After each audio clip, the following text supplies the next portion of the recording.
A name that keeps being thrown about as well is Joseph Parker from New Zealand. Yeah. Have you seen much of Parker? Yeah, of course. I see them all.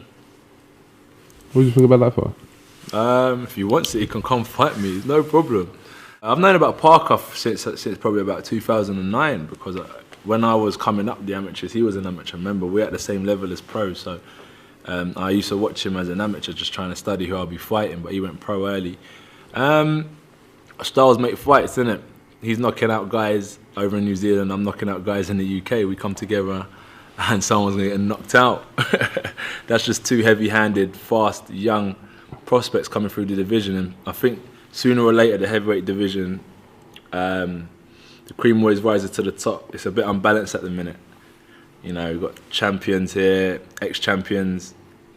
David Hay wants to fight me. He should be focusing on Fury and Charles Martin, and it's all a bit up and down. And I think sooner or later it'll balance out, and that's why like me and Parker and so on will be good fights at some stage sooner than later, so we can find out who is going to come and dominate the heavyweight division.